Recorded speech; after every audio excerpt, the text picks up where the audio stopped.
For 3 days in July, a county fairground in the small Appalachian town of Wise, Virginia, is turned into a temporary medical clinic. Many of the thousands of patients who wait in line for hours are coming for free dental care. This year, dentists pulled more than 3,800 painfully decayed teeth and filled more than 1,600 cavities.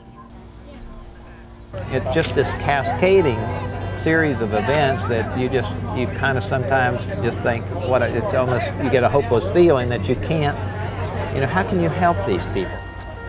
The idea here is that most people come for their eyes and for their teeth, and those lines are really long. Oh, I'm sure. The medical doctors don't have such a long line, so we're letting people come in who only want to have medical done. But if you're doing everything, we need to wait for your number. I mean, it's not just the tooth.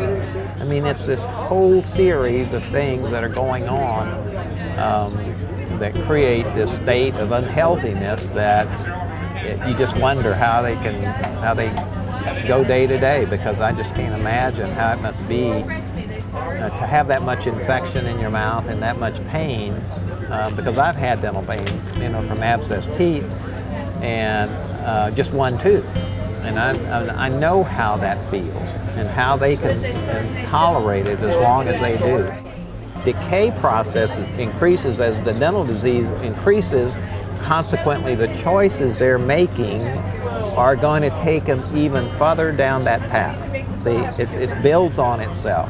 You're not going to start buying better nutritional foods as your teeth get worse. The tendency is you're going to buy things that really are not only going to hurt your teeth more, they're going to hurt your health more. We see it in increased weight, see obesity, we see higher rates of diabetes, cardiovascular, we see hypertension, and higher rates than we would normally see. Patients are so sweet, very wonderful. I'm trying to hold back my tears. Sometimes they're just, you look at them, I saw a 32-year-old lady yesterday who had no teeth, they're all gone, and it's heartbreaking because it's not that they don't want to take care of their teeth. Sometimes it's a lack of education, sometimes it's a lack of health care. And people wait here, they camp out for nights. They just set up tents, some people just sleep on the streets, and in between cards they sleep in sleeping bags for night after night after night just to come here and get their teeth pulled. If you look at them in line, I mean, it's like there's this element of hope that's missing in their face and how they look. The young lady that I saw today that get the rest of her teeth out, and she said, and I'm not going to have to pay for that. And I said, no. I mean, I said that's what we're here for. It's not going to cost you. And she just started crying. I mean, she couldn't imagine that, that there would be people that would do that. Well, when you make about $250 a week, you can't afford to pay a dentist $250 to pull your tooth. I pull my front ones myself and a pair of pliers. When did you do that? Over the past 2 years. Did it help? A lot. It's different not having them when you're used to them, but you work them loose enough to where you think you can pull them, and then you just hope the pliers don't slip.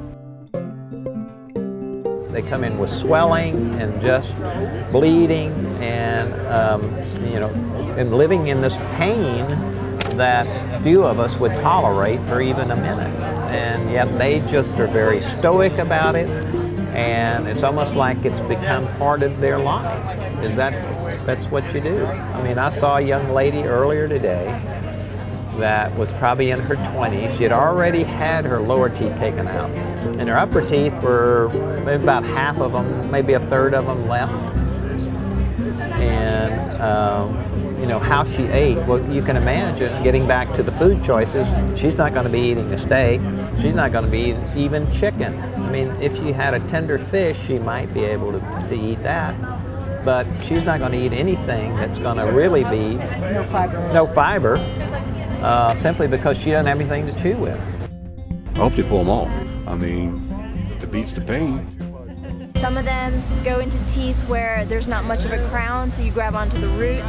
And as you go down, they're all for like, some are for the front teeth, some are for the top, some are for the bottom.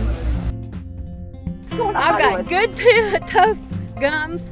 My dad, he got all of his teeth out when he was in his 30s.